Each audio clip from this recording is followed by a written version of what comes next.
You're magic. Like me.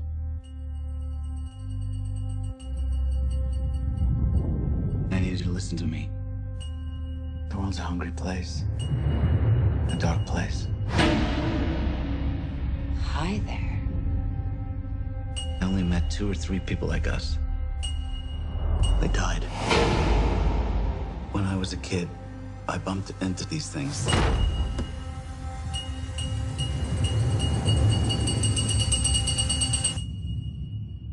I don't know about magic. I always called it the Shining.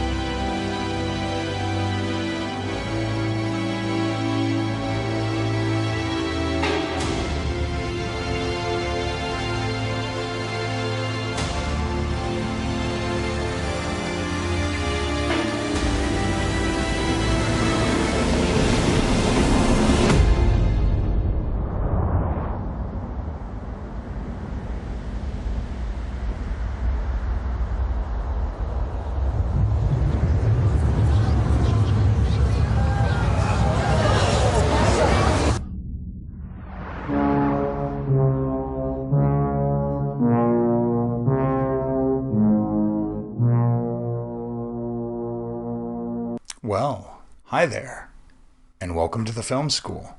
I'm Joe, and just going to do a quick review, non-spoiler review, of the upcoming Mike Flanagan adaptation of Stephen King's Dr. Sleep, a film I happened to go see a sneak preview of the day before Halloween. So I'm very excited to talk about this. We will get into a spoiler-heavy review once my partners in crime here at the film school have had a chance to see the film once it's out. So I'm not just doing this to not spoil you, but also not spoil them with spoilers. So no spoiler wizard today. We're going to keep that locked up. He'll be back in the spoiler-heavy review.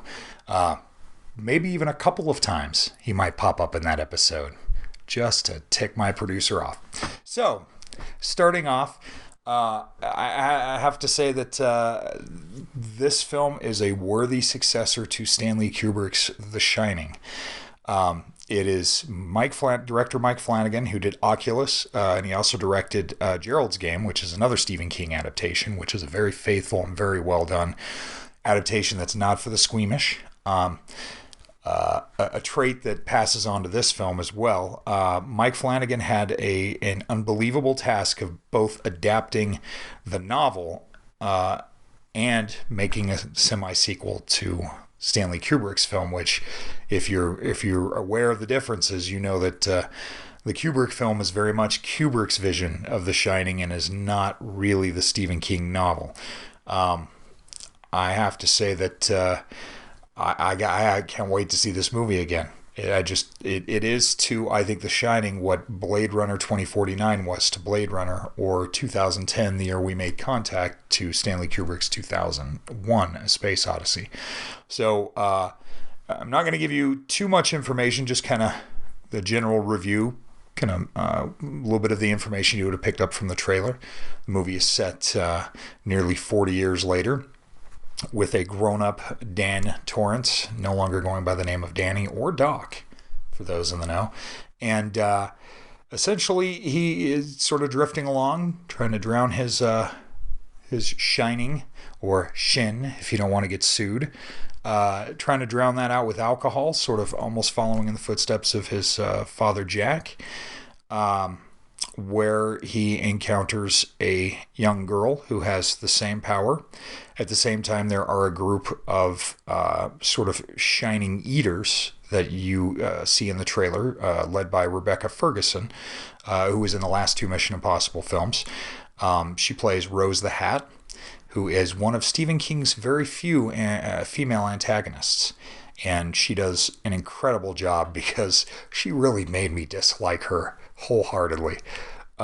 This film, essentially, it sort of is a more contemplative follow-up. Instead of being the sort of ominous, ominous horror film with supernatural overtones that the original film was. This is more of a contemplative supernatural thriller with elements of horror. It's not really a horror film. But I don't think it disappoints. Mike Flanagan has his own style in this film, and there's some incredible moments where I couldn't believe what I was seeing. It just really came alive to me in the same way that Ad Astra did, if you saw our review for that. Just those moments where you're like, I can't believe I'm actually watching this. This is happening. But Mike Flanagan also manages to do something really incredible by channeling a little bit of the Kubrick style, but not in the way you would think. Instead of, the traditional long takes or the tracking shots, which there are plenty of in this movie, which was wonderful. He does a nice use of the dissolve, the way Kubrick does in most of his films, but is really pronounced and noticeable in The Shining. So a lot of thematic elements, a lot of visual elements connecting the two. There's some incredible performances in this film that are not... There are characters in the film that are in the original without utilizing footage from the original. These characters are portrayed by different actors, but they're not doing imitations. They really just are sort of bringing back that feel of the characters without doing just a blatant, imitation that you would get on like Saturday Night Live or something like that, which is a tricky thing to do. It's kind of like Ewan McGregor, who plays Dan Torrance grown up, his take on Obi-Wan Kenobi, he's not doing Alec Guinness. He's echoing Alec Guinness, but he's not doing a direct imitation. Robert De Niro as young Don Vito Corleone, not doing Marlon Brando. But there are moments, right, where you get that feeling. It's the same thing here, especially with Carl Lumbly playing Scatman Carruthers' character. You may be asking yourself, well, how is Dick O'Halloran in this movie since he died in the first one? Well, the answer to that is you're going to have to go and see this film, or wait for our spoiler-heavy review, because I'm not going to give that away just yet. And while there are moments where Carl Lumbly reminds me of Scatman Carruthers, he has his own unique twist on the performance, but sometimes those mannerisms just pop up. The way, the style of speech and the use of the jaw. And I have to throw this out right now. Carl Lumbly is a very underrated actor. I love this man ever since Mantis, which was a mid-90s superhero show on Fox, not based on any comic book, but it was co-created by Sam Raimi, the mastermind behind the Evil Dead and Army of Darkness movies, as well as Darkman, and Sam Hamm, the writer of both Batman and Batman Returns, and Dick Tracy.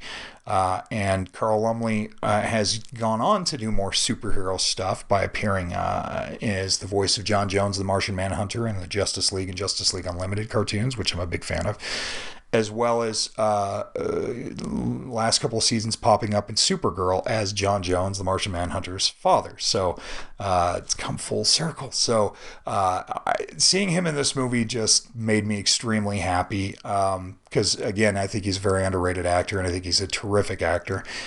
Bruce Greenwood, who was in Mike Flanagan's previous adaptation of Gerald's Game, the other Stephen King novel he's adapted, also appears in this film, kind of making him a Mike Flanagan regular, perhaps. Bruce Greenwood's another underrated actor. He's done a lot of amazing performances. I love that guy. Priest is a good film.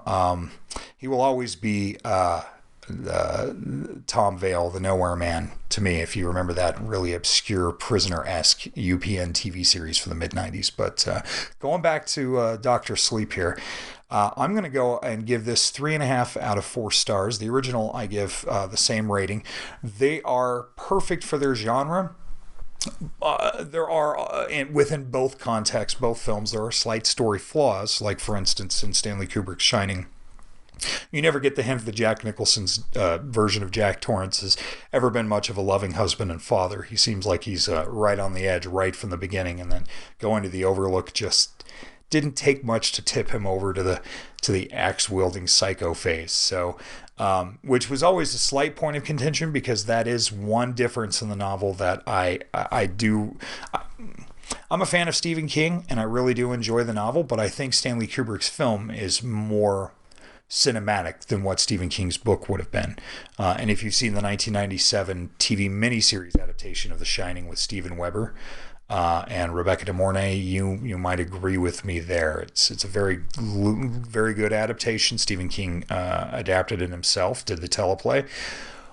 But it doesn't have the same, and not just that it was made for TV in the mid-90s, it just doesn't have that same cinematic quality that Kubrick's keen eye and vision brings to the screen. And that's just one difference between the novel and the movie that I've always kind of disliked. Is I would like to think that Jack Nicholson's character, Jack, had been a loving father at one point. However, there is a little bit of a nod to that aspect in Doctor Sleep, which I love. So both of them, same rating for me, 3.5 stars. I do recommend going to see it on the big screen. You get a nice interpretation of Wendy Carlos's theme music. We get to go back to the Overlook Hotel. If you're a fan of the Stanley Kubrick movie, more so than the book, or you, like me, you really don't compare too much.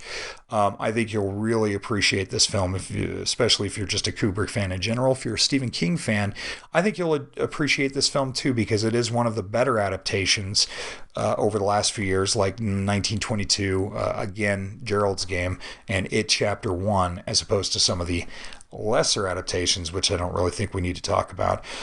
Heart Tower. Excuse me. So anyways. Cemetery. No, we're not even going to give that one credit. Pet Cemetery. Oh, man, I said it. No, didn't happen. It's like Grease 2 and that Stallone movie where he calls himself Judge Dredd. They don't exist, so they're on a fringe world. But yeah, I'm going to go ahead and recommend this film wholeheartedly. I really, really enjoyed it. I look forward to seeing it again. And I'd like to know if any of you got a chance to see it before its release date. And if so, what did you think? Or come on back and if you wait till the weekend to see it and then you want to talk to me about it, I'd be happy to communicate with you. We always appreciate the comments. We appreciate our subscribers. And I'd also like to point out that we are almost at 100 subscribers. Slowly but surely, we're building an audience. We're constantly trying to figure out ways to make the show more meaningful and more entertaining and more bang for your buck. So we have a little incentive. The Film School 100 subscriber giveaway rules and regulations. You need to be at least the 100th subscriber. Take a screenshot of your follow if you want to be able to claim it via proof on the comments. Outside of that, once the Film School has maintained 100 followers for a minimum of 10 business days, everybody who follows this channel will be entered into a raffle. That raffle will be a separate episode where we will show you who is decided as the winner. Good luck, everybody. Participants, you need to let us know your format of the Criterion Special, which will be picked by Joe and Chris. DVD or Blu-ray, unfortunately, no 4K Criterions, no bitching in the comments. Outside of that, good luck to the winners. Thank you for tuning into the Film School. You can also tune into the Dead Serial Podcast Instagram account, dead_serial. Keep up with the sweepstakes. See how everybody's doing. Like, comment, subscribe. We miss you, Chris. We'll see you guys. Yeah! Woo! 100 subscribers! Who will win the coveted Criterion selection?